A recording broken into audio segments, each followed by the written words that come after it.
I'm Sergeant Moss, and this is Tacoma-Pierce County's Most Wanted.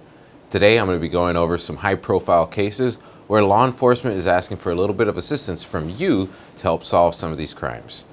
And as with all these cases, if anyone has information that leads to an arrest and charges being filed, then they can receive a reward of up to $1,000 thanks to Crime Stoppers. First is a very scary and dangerous situation that occurred in Defiance Park. On February 10th, 2024, just before 1 p.m., a woman was walking on the Spine Trail when she was attacked by an unknown male suspect. The suspect pinned the woman to the ground and repeatedly stabbed her.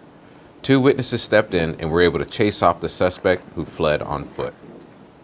Recently, a Pierce County detective was able to create a sketch of this suspect.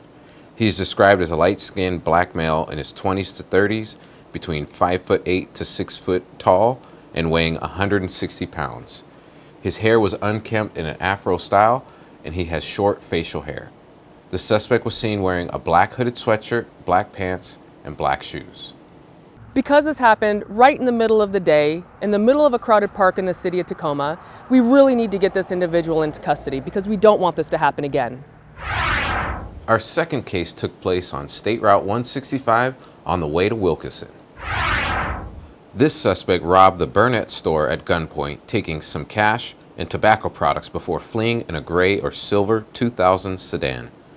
This suspect is described as an unknown race male in his 20s who was wearing a black hooded jacket with a blue mask, tan pants, and black shoes.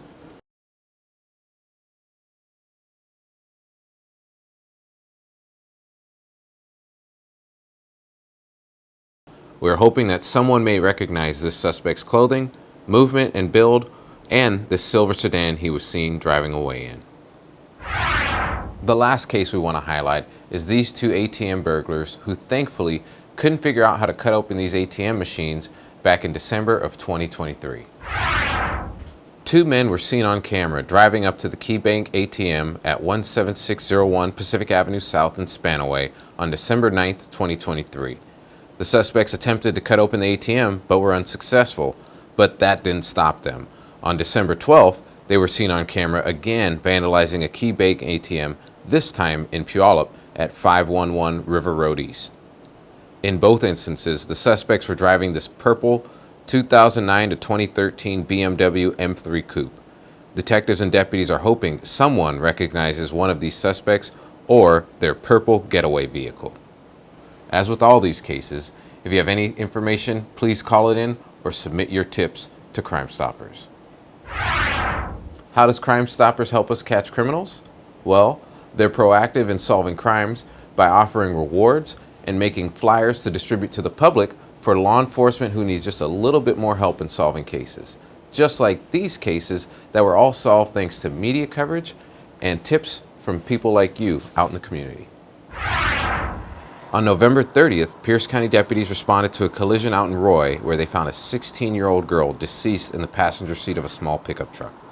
The driver of that vehicle was identified as the girl's boyfriend and the registered owner of the truck, Nicholas Granke. Deputies were unable to locate or contact Granke, but developed enough probable cause for the prosecutor's office to issue a warrant for his arrest.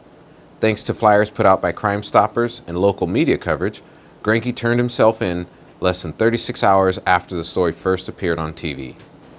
This was a huge first step in providing justice for the family of Zoe Wiseman. Also in Pierce County, there was the sad story of the killing of a beloved horse by the name Lemon. Lemon was shot and killed at around midnight on December 16th. There was very little evidence or information on this incident, and investigators and family had no idea why someone would shoot their beloved animal. That was until Crime Stoppers received a tip. The suspect in the shooting was related to a double homicide in King County. Brandon Gerner was arrested for their homicide case, and King County detectives were able to develop probable cause to charge Gerner with animal cruelty in the first degree for the killing of Lamont. Just want to say thank you to Tacoma-Pierce County Crime Stoppers for the work that they do. They are a nonprofit organization that relies on donations from the community. I also want to thank all of our tipsters out there who helped submit information to make sure we could hold bad guys accountable. And lastly, I want to remind everyone that it takes a team effort of everyone in the community working together to increase public safety and prevent crime. Crime Stoppers!